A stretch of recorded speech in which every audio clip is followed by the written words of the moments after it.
the Twilight Gap. So positioning on Twilight Gap is all about fighting for center map in order to control it and hopefully get your win. If you get outside spawn, you have 3 or 4 options for your push. You can push low, down under the catwalks, or like the middle like railway structure things from the middle lane. You can push high over the actual middle lane with the catwalks on the sides. Or you can push inside, or you can go around guns where the anti-air guns are firing out. The guns area is really only good for quick escapes and transitions behind the enemy though. You need to judge what your team will succeed with most depending on your loadout and what your team's strengths and weaknesses are. If you have a more passive or sniper heavy team, I would suggest you move on the top or low outside down the middle lane.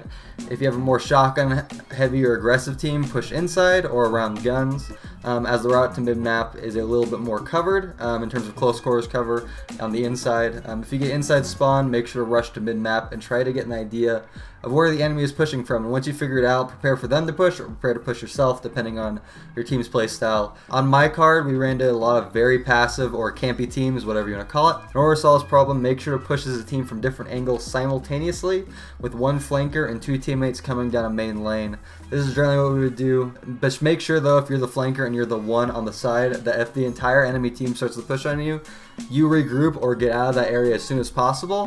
That one player can also be good at baiting the enemy team towards your teammates and giving your team the advantage as they chase you. But this strategy will usually throw teams off balance and cause them to lose just because they don't know who or where the enemy's coming from and who to go for.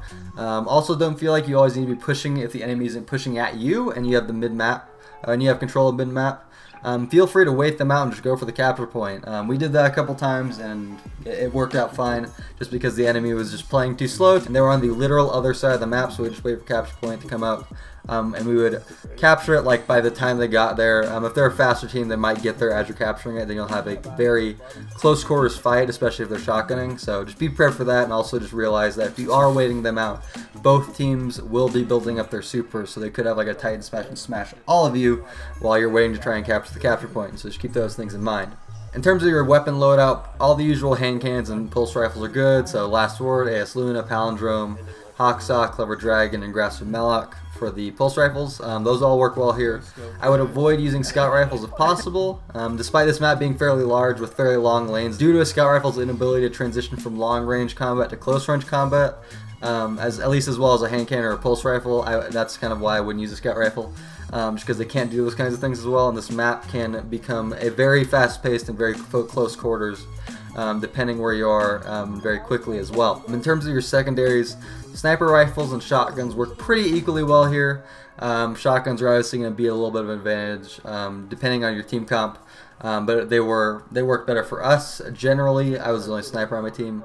If you're sniping though, make sure to stay mobile and on the enemy's flanks as much as possible, due to the fact that good teams will push, and generally unconfident teams or teams that are maybe just more passive in general will sit on the rocks. But generally the better teams we played were pushing against us just as much as we were pushing against them, which made for fun gameplay rather than like very slow passive gameplay, which is one of the reasons why I don't really like Trials too much. This mobile flanker sniping style is probably the best style that you can play in general, and especially on this map. So try to avoid playing too much of a passive sniping style. There are a lot of tiny angles on this map, and if you get stuck in one spot too long, you can be taken out pretty easily, especially if your enemy knows what they're doing. So always be moving as a sniper and changing positions, engaging, re-engaging from another location, all that stuff. If you're shotgunning, make sure you don't expose yourself in lanes, all that basic stuff. This map is pretty straightforward for shotgunning. Just use your close quarters covers efficiently and you'll be just fine. Don't push out in the open without team support either. All that stuff, play smart. Also, don't get stuck in party room for too long. That is a big thing. If you get stuck in there, even if you have your full team in there, you can be taken out with like 2 grenades, just because that area is so small and so condensed. So if the enemy knows what they're doing, and you get boxed in there, you're gonna be totally screwed with nowhere to go. So don't spend too much time in party room. You can definitely transition through there, or just get little peeks within there, but don't just set up your team in there basically, just because you can a lot of stuff can happen at Lorne because there are so many entrances to it. In terms of your team loadout overall, we found that against better teams, a 2 shotgun, 1 sniper team spread works best due to the tight angles and corners on the map and just the verticality of the map especially. The job of your sniper is essentially to stay alive and provide flank support. Your shotgunner's job is to put pressure and basically slay. Your sniper's more there to support on the not on the sidelines, but just kind of watch your shotgunner's flanks and get anyone that kind of tries to run or get out of position. In terms of the subclass loadout you want to be using, Night Stalker works really well as always.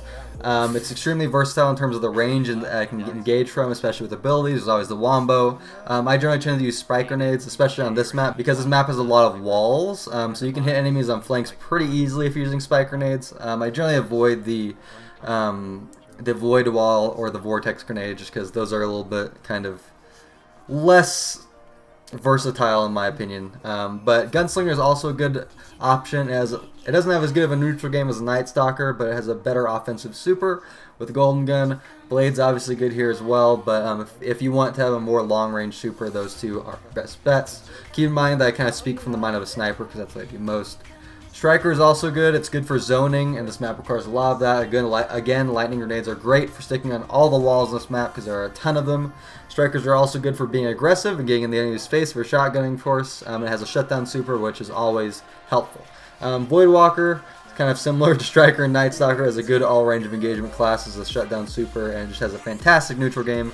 You can't really go wrong with Voidwalker on any map. But that's my little Twilight Gap breakdown. I hope this video helped you guys out. If you have any questions, feel free to leave them in the comments below. As always, I was the Wiggling Wolf, and I'll see you guys in the next video.